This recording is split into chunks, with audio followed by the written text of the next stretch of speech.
우리가 하나님 앞에서는 악기를 연주하든 목소리로 찬양을 하든 그 어떤 기구로 찬양을 하든 최고의 연주입니다. 그 이유는 그렇게 찬양하는 사람은 그 사람뿐입니다. 우리 인생이 참 어리석고 미련한 거는요, 우리가 전혀 이런 걸 상상을 못합니다. 미련함이라는 것은 아는데 제한적이고, 우리가 뭔가 잘 알고 또 잘 하는 줄 알지만은 항상 지내놓고 보면 그 반대입니다. 생각조차도 그래요. 오직 답답하면 하나님의 사람 이사야를 통해서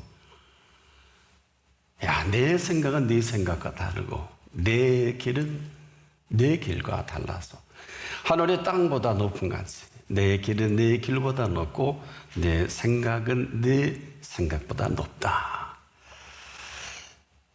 지금도 우리가 이런 줄 상상을 못하고 또 이런 사실이 있는 놀라운 실체를 외면합니다. 만약에 그렇지만 않다면 이 사실대로라고 하면 해야 돼. 지금 이 사람처럼 복된 사람은 없어요. 이 사람은 아무 공로 없이 이 시간 이후로 모든 그분의 공로로 삶의 일체의 비밀을 알고 삶의 온전한 자유함을 누리는 사람이에요. 이것을 삶처럼 찬란한 것은 없다, 이렇게 얘기할 수 있겠습니다. 왜 그럴까? 이외 모든 피조세계는 이를 위한 무대 장치의 세트와도 같아요. 그 이상 그 이하도 아닙니다. 오직 삶이 찬란한 이 한 가지를 위해서 보세요. 아침 해가 왜 이렇게 찬란할까요? 이처럼 찬란할 수 없는 이 아침 해는 이 찬란함을 알리는 이 시작이기도 하죠.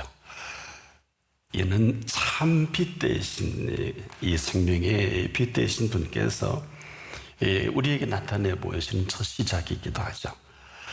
그래서 우리가 빛으로 세상을 찾아주신 참 빛 대신 그 빛을 지금도 비춰주고 있어도 모르잖아요. 이게 미련함이고 어리석음이에요. 그래서 이 생명의 빛은 이 생명력이 있는 곳에는 잘 자라는데 이 생명력이 마감된 건 태워버립니다. 그래서 우리가 이만한 것은 왜 생명이 빛이냐? 이 빛으로 저나 여러분 이만큼 사는 거를 얼마나 우리가 잘 알고 있을까요? 왜 이 찬란한 빛으로부터 아침을 띄워 시작할까요? 이것은 오직 한 가지뿐이에요. 생명을 생명다하게 하시기 위한 그분의 프로젝트입니다. 여기에 그 모든 구체적이고 실체적인 비밀이 다 감춰져 있어요. 이런 거예요. 너무 많이 들었을까? 시냇가에 심은 나무가 시절을 쫓아 과실을 맺나니. 시냇가 얘기 아니에요. 아니, 시냇가 얘기인데 우리가 구체적으로 연관이 되어 있거든요. 바로 이 모든 비밀이 여기에 감춰져 있는 아주 찬란한 이 아침 해입니다. 알든 모르든 우리가 인정을 하든 그렇지 않든 보세요. 선한이든 악한이든 구별치 않냐고 이 빛은 지금도 비추고 계시거든요. 그럼에도 이 찬란한 빛은요, 머뭇거리거나 멈추는 법이 없어요. 절대 이들을 피해가지 않습니다. 이것 때문에 삶이 찬란한 그 이유이기도 하죠. 바로 이 찬란한 이 빛으로 빚어가시는 우리 인생의 모든 것을 이야기하기도 하죠. 어떨까요? 요즘 먹방, 먹거리, 전 세계 유행어가 되어버렸네요. 사전에도 저는 오를 거라, 다 새로운 용어로 오를 거라고 생각하는 것은 우선 이 먹거리부터 먼저 생각하신 그 빛인 거를 혹시 생각해 봤어요?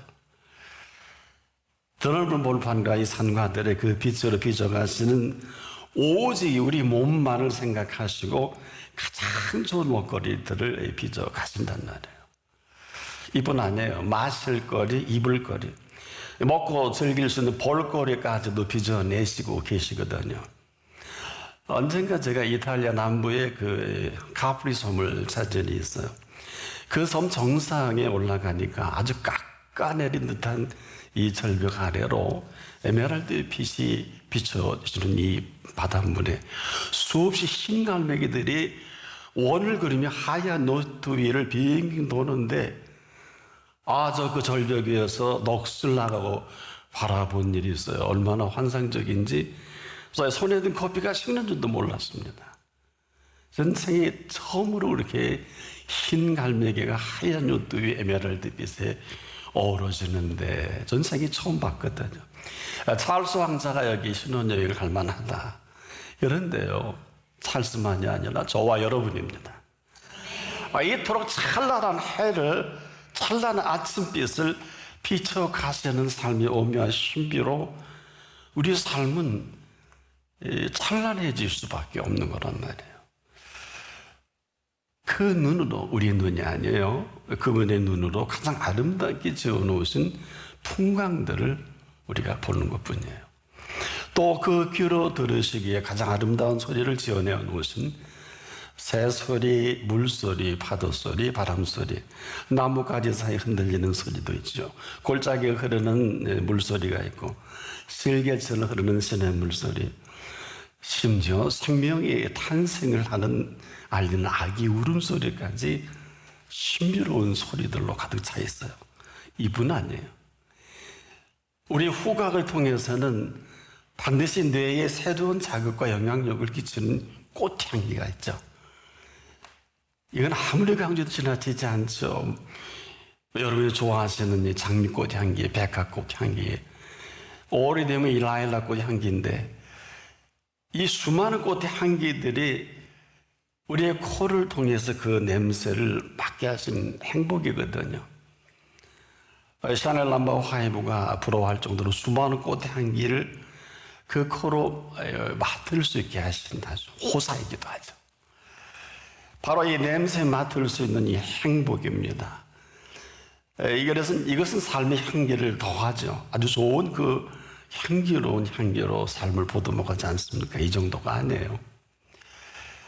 여러분이 좋아하는 과일을 한 입에 물 때 그 입안에 감도는 그 싱그러운 이 붓과일 맛과 향은 그렇게 싱그러울 수가 없지 않습니까? 언제 어디서라도 오직 그 생명 하나만을 생각하신 그 손길로 빚어낸 것이 지천에 널려 있단 말이에요. 그래서 생명이 찬란한 거거든요. 이 찬란한 생명으로 사는 이 행복, 그래서 이것이 가득 채워진 삶이 찬란하다. 여러분, 파도 소리가 시끄럽지 않은 이유를 아십니까? 이것은 섬그늘 아이가 홀로 남아 집을 보다가 스르르르 잠이 드는 파도 소리예요. 어느 시인은 이것을 이렇게 노래한 일이 있어요. 엄마가 섬그늘에 굴 따라 가면 아기는 혼자 남아 집을 보다가 바다가 들려주는 자작 노래에 팔 베고 스르르르 잠이 듭니다. 삶이 찬란할 수밖에 없도록 종일토록 이 생명 하나만을 위해서 지금도 움직이고 또 움직이는 그분의 움직임을 아십니까? 모르면 모르는 거지 어떡합니까? 왜 참빛일까요? 오직 이 빛만이 생명을 보듬어 갑니다. 이 빛이 없으면 뭐 하루 15분 태양을 빛을 받아야 사는 비타민 이런 정도가 아니에요. 이건 100만 가지 중에 하나에 불과합니다. 이 생명을 피워내는 참빛 대신 그분의 생명을 품어내는 이 빛의 비밀이기도 하죠. 어느 정도일까요? 저와 여러분은 영과 혼과 몸으로 지어 놓으셨어요. 이걸 풀으실 때까지 흠없이 보존해 나가시는 이 보존의 법칙을 아십니까? 이것은 그분의 생명 프로젝트다. 오직 이 하나만을 위해서 이 모든 세계의 세트를 준비하셨어. 그러잖아요. 솔로몬의 묻은 영광으로도 입은 것이 이 꽃 하나만 못한 그 부성기를 악에 던진다 그랬잖아요. 아직도 좀 감이 안 오세요. 그래서 이 찬란한 아침 햇빛을 준비하신 이 준비로 준비된 이 준비는 찬란한 저녁 노을로 마감을 하죠. 찬란한 일몰이지 않겠습니까? 그런데요, 환상적인 일출로 시작해서 아름다운 일몰로 마감을 한단 말이에요. 그래서 이 찬란함은 귀작도 찬란하고 마감도 찬란한 거예요. 그래서 삶이 찬란해야 하는 것은 아니에요. 그러나 이런 찬란한 삶을 준비하신 그 준비로 우리의 삶을 찬란하게 엮어놓으신 거예요. 그리고 우리를 살아가게 하시는 것이지 살아가는 게 아니에요. 살아가면 곧 죽어요. 괴로워요. 병들어요. 우리 주변에 이렇게 해서 마감된 인생이 부지기수예요. 사람들만 몰라. 이게 미련함입니다. 삶을 발버둥 친다. 곧 죽을 거려. 삶은 발버둥 치는 게 아니에요. 살아가게 하는 삶이에요. 하늘과 땅 차이잖아요. 여기다 한번 그런 죽음의 고비를 넘긴 사람은 와, 오늘 참 은혜가 된다. 이렇게 아마 공감을 할 수밖에 없는 거예요. 여러분, 내가 봐도 여기 몇몇 분 죽을 뻔했는데 살려주셨잖아요. 그렇지 못한 염려와 초조 불안, 이것을 제대로 정리하지 못한 걸 근심이라 그래요. 그래서 그 절체절명의 시간에 너희는 마음에 근심하지 말라. 하나님을 믿으니 또 나를 믿으라. 믿지 못한 근심이에요. 어디서 벗어납니까? 보통 심각한 게 아닌데 근심하는 사람만 몰라요. 도대체 이 사람들 지금까지 누굴 믿고 온 거예요? 그런 분 앞에서 이 근심은 그분을 모독하는 거 아닙니까? 그분에 대한 경멸도 이런 경멸이 어디 있겠어요? 아니 지금까지 3년 동안 이 제자들이 도대체 무슨 이야기를 듣고 무슨 일을 보고 했길래, 뭐가 눈으로 뭐가 귀로 입력이 됐길래 알다가도 모를 일이에요. 그 앞에 지금 계시는데 그 일 때문에 이 땅에 오셨다고 3년 내내 설명을 했는데 이렇게 될 거라고 했는데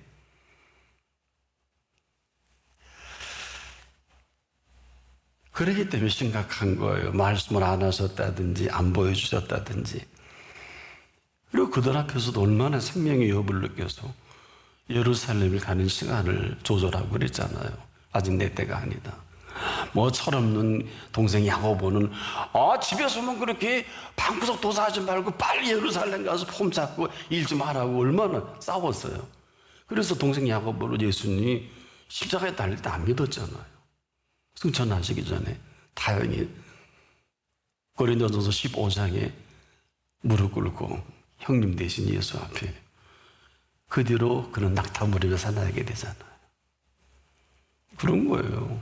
더는 이룰 수 없는 이 절체절명의 시간이에요. 곧 몇 시간이 되면 이 말귀는 알아들었던 제자들이라면 이 초유의 만찬은 그냥 그대로가 인류를 위한 만찬이요, 아마 이런 만찬은 없을 것입니다. 산의 진미는 그 상에 없어도 해 아래 모든 산의 진미를 저어놓으시는 그분의 살과 피 아닙니까? 이 만찬은요, 왜 이런 만찬이 없을까? 먹거리 중에 먹거리요, 마실거리 중에 마실거리입니다. 왜일까요? 이 음료만이, 이 양식만이 인간의 생명을 위한 생명 양식이요, 인간의 생명을 위한 생명의 음료입니다. 내 피를 마시고 내 살을 먹지 않으면 나와 아무런 관계없다 그랬잖아요. 그 덕에 지금 우리가 사는데도 이것을 모르는 미련함이 땅만 바라보고 하늘 바라보고 한숨 쉬고 두 숨 쉬고 뭐 걱정하고 염려하고 맨날 죽는데요. 맨날 죽을 것 같다 그러고 뭐 죽을 수밖에 없지요. 그분이 지금도 보고 계시거든요. 여러분 같으면 인간적으로 우린 예수님이 아니니까 살려내고 싶을까요? 어차피 없는 일 아닙니까? 저도 못 먹는 거예요. 배저도 못 보고. 장항리 파브르가 왜 유명해졌을까요?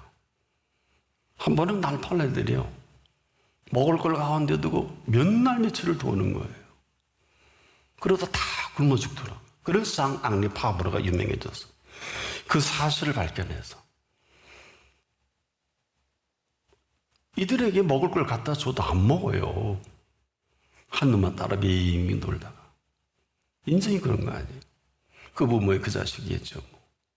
그렇지 않습니까? 여러분의 부모는 누구십니까? 바로 지금도 이것을 알고 먹고 마셨다면 얼마나 감동적이고 감격적일까요? 이걸 모르니 얼마나 또 안타까울까요? 지금 이 순간은요, 천지가 기백하는 시간이거든요. 상천하디에 모든 만물을 새롭게 하시는 그 시간을 준비하시는 몇 시간 후가 되면 이 팩트로 인해서 누구든지 그리스도 안에 있으면 새로운 피조물이라. 이 엄청난 대작업을 이루심을 다 이루었다 분명하신 거란 말이에요. 뭘 알기는 하고 뭐 얘기를 해야 좀 얘기가 통하지 않을까요? 그 값을 거기서 지불한 이 값으로 저도 요만큼 사는 거예요. 요만큼 목사이라고. 여러분은 어떤지 한번 답을 해보세요. 이처럼 엄정하고도 이처럼 엄숙한 바로 십자가를 앞에 둔 이 엄청난 인류 역사의 정점이지 않겠습니까? 우리가 오늘 이런 은총 아래에 있습니다. 땅도요, 자기 땅에 오셨다 그랬어요. 여러분 함부로 등기 전했다고 좋아하지 마세요. 오늘 밤 영혼을 도로 찾아간다 그러셨어요. 어쩌려고 그렇게 폼 잡으세요? 땅도 자기 땅에 왔는데 하늘도 자기 하늘이요, 백성도 자기 백성이기 때문에 여전히 지금도 이런 사람들 앞에 할 말을 잃어버린 예수님이 오늘 여기 계시거든요. 그래서 이렇게 말씀하셨죠. 자기 땅에 오매 영접지 아니하였으나 영접하는 자 곧 그 이름을 믿는 자들에게는 하나님의 자녀가 되는 권세를 주셨으니, 이런 사실로 살아가게 하시기 위해서 오늘 우리 부르신 이 자리예요. 바로 오늘 그 하나님이 이 시간 이후로 아버지가 되신 하나님이시다. 거기다 그 권세까지 입혀줬다? 누가 건드려요? 그래서 그리스도인은 졸지에 죽을 수가 없어요. 그렇게 함부로 객사하는 게 아니에요. 여러분, 이 자녀된 권세를 왜 못 건드리냐면 그 권세자를 넘어설 수 없어요. 절대 용납하지 않습니다. 제게 모든 경험의 실수는 있지만은 저와 여러분을 경험하는 보혜사께서는, 천군 천사는 실수가 없어요. 하나님의 자녀이기 때문입니다. 이런 은총으로 살아가는 것을 삶이라고 하고, 이런 은총으로 살아갈 때에 살 줄을 안다고 얘기할 수 있겠고, 이렇게 실체적으로 사는 세계와 먹는 양식이 다른 건 삶이 찬란합니다. 아직 안 닿았어요. 새는요, 아무리 갈가 닦아도 새고 영광로에 녹여서 또 뭘 만들어서 새면 새입니다. 근데 금은요, 아무리 두드려도 절단기에 잘게 부숴도 가루를 내도 영광로에 녹여낸다 해도 금은 더한 정금으로 모든 불순물이 제거될 망정 더 좋은 순도를 자랑하는, 더 좋은 순금으로 탄생한 과정이 불가합니다. 이걸 고난이라고 할까요? 아니면 아니죠. 아, 순금인데요, 용광로에 다 태워 죽었어요. 가짜지. 가짜요. 그리스도인들 한번 떠밀지 마세요. 한번 떠밀어 보면, 아이고 죽겠다고 도망가면 그게 다고, 떠밀려도 씩 웃으면서 하나님 감사합니다, 그럼 하나님의 자녀예요. 본질이 어떤 것이냐에 따라서 건드려보면 페라스모스, 건드려보면 그냥 실력이 나와요. 본질이 어떤 것인지. 거짓은요, 아무리 포장을 잘해도 화려한 포장된 거짓이지, 이 거짓이 아무리 교육을 받고 더 많은 스펙을 쌓아도 고도의 거짓꾼이지. 하지만 진실은 더하면 더할수록 수많은 진실함을 나타낼 뿐이죠. 이걸 선한 봉이라고 합니다. 정확히 사는 세계가 다르고 먹는 양식이 다른 사람들의 모습을 이렇게 정리시켜 놓은 거예요. 우리 얘기가 아니에요. 죄악은 죄인을 따르고 선한 봉은 의인에게 이르느니라. 죄인의 재물은 의인 위에 쌓여가느니라. 쌓여간대. 우리는 쌓여가는 거 쓰기만 하면 돼. 그런 것도 있어요. 처음 들어보시죠? 이걸 날강도 아니겠느냐? 그러면 그렇게 하신 분을 날강도라 그러세요. 하나님이 날강도네? 예수님도 날강도네? 성령님도 날강도네? 말 잘하셔야 돼요. 그러니 화를 받지요. 이 모든 사실을 사실되게 하신 분 앞에서 이 모든 사실을 사실로 여길 줄을 알 때, 이 여겨주신 분 앞에서 이 모든 삶이 펼쳐지는 찬란한 삶입니다. 왜? 그 이후의 시간은 그분의 몫이에요. 역시 혹시 그런 분이 얼마나 계시는지 지금이라도 우리가 왜 삶을 리셋해야 될까요? 여러분 뭐 작은 컴퓨터, 스마트폰도 있고 여러분 다 뭐 퍼스널도 있고 뭐 노트북도 다 있잖아요. 우리가 쓰기 어렵고 힘들면 리셋할 수밖에 없어요. 저도 몰랐는데 하도 휴대폰이 안 돼서 스마트폰 그 판대 갖고 갖다 줬죠. 왜 안 되나 했더니 잠깐 껐다 켜보세요, 손님. 껐다 켜니 되더라고. 껐다 켜도 또 안 돼요. 또 같이 그랬더니 이거 하나 다 리셋 하셔야 돼요. 지워버리세요. 아, 그렇구나. 그래야 사는 세계가 다르고 먹는 양식이 다른 그 세계를 리셋할 수 있지 않을까요? 여겨주시는 그 세계요. 여겨주셔서 펼쳐가시는 그 세계를 산 사나이가 있죠. 창세기 15장 6절에 보면 아브라함이 여호와를 믿으니 여호와께서 이를 그의 의로 여기시고, 그 이후에 아브라함의 생애가 리셋되어 펼쳐갑니다. 그 이후로 어마어마한 약속까지 합니다. 하나님 맹세에서 아브라함에게 내가 내 이름을 두고 맹세한다. 내가 너를 복주고 복주며 번성케 하고 번성케 하리라. 어쨌거나 온 지구의 모든 종교들의 아버지가 아브라함이잖아요. 기독교의 아버지도 아브라함, 유대교회도 아브라함, 무슬림들, 이슬람들도 아브라함, 그렇잖아요. 나머지는 뭐 치지도 않으니까. 전인격적이고 전인적인 이 모든 삶을 그대로 리셋된 상태에서 드러내 보이시는, 왜? 리셋해 주신 분이.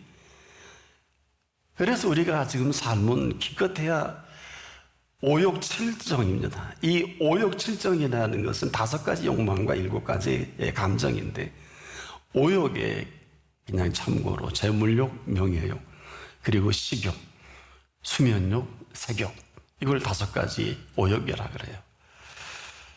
자, 그 다음에 7정, 7가지의 감정은 희노애락, 애오욕이라고 하죠. 인간 내면에 있는 이 모든 것으로 수많은 사람들이 여기서 헤매고 있으니까. 근데요, 이 오욕과 7정은 놀라지 마세요. 하나님의 선물이에요. 그래도 짚고 넘어가야 되겠죠? 왜 오욕이 선물이냐?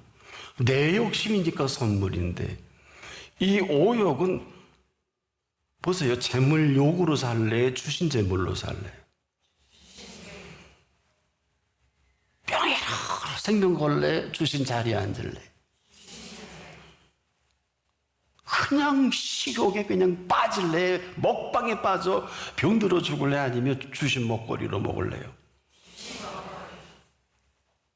내가 잠을 잘래요? 사랑하는 이에게 잠을 주시는 잠을 잘래요? 내가 아무 쾌락이나 주신 기쁨은 희락입니다. 자, 주신 분이 없는 걸 욕망이라 그래요. 주신 분 앞이면 충만입니다. 이 오욕은 전혀 문제될 게 없어요. 나머지는 알아서 공부하세요. 7정의 7가지의 감정도 주신 선물입니다. 가장 아름답고 찬란하게 피어낼 모든 느낌을 선물로 주신 그 감성이에요. 왜 이것을 마음대로 난도질하세요? 와, 꽃을 보고 너무 아름답다 하는 이거 하나는 제일 기뻐하세요. 그 다음이 문제죠. 왜? 꼭 가버리니까 그러지 마시오. 너무 이쁘다고 훔쳐가니까 도둑놈이 되잖아. 이게 문제예요. 희는 뭘까요? 희노애락 할 때 희는 기쁨을 얘기하는데 대기쁨으로 이렇게 힘들 수밖에 없는데 주신 기쁨으로. 우리가 이 노여움을, 노는 노여움을 말하는데 거룩한 분노는 선물이에요. 알아서 정리하세요. 그 다음에 애는 희노, 애는 애통이거든요. 근데 주신 애통은 천국의 애통이에요. 애통하는 자는 복이 있나니 그러셨잖아요. 뭘 들으신 거예요? 뭘 믿고 삽니까? 이뿐 아니에요. 그 다음에 희노의 락은 뭐예요? 이 즐거움인데 정신적인 것은 기쁨이라고 하고 육신에 닿는 걸 즐거움이라고 하잖아요. 주신 즐거움으로 사세요. 애는 사랑이라고 하는데 주신 사랑으로 사십시오. 오는 미움이죠? 맞습니다. 주신 마음은 죄를 미워하는 마음이에요. 됐나요? 마지막 욕은 욕망인데 주신 충만함으로 살라고 이 모든 오욕과 실정을 완성하신 예수님이 이렇게 말씀했어요. 양으로 생명을 얻되 더 풍성히 얻게 하려는 것이라. 양으로 생명을 얻게 하고 더 풍성히 얻게 하려는 것이라. 이 선언이시죠? 우리 건 없어요. 우리 인간은 내면에 오욕, 칠정이 아주 대단한 선물들을 최고의 삶을 찬란하게 표현할 선물을 주셨는데 이걸 그대로 받은 사나이가 노래했지요. 내가 부족함이 없으리로다. 얼마나 아름다운 노래입니까? 이 삶처럼 찬란한 삶이 어디 있을까요? 그래서 오늘 우리가 삶이 지금이라도 리셋해야 될 그 이유입니다.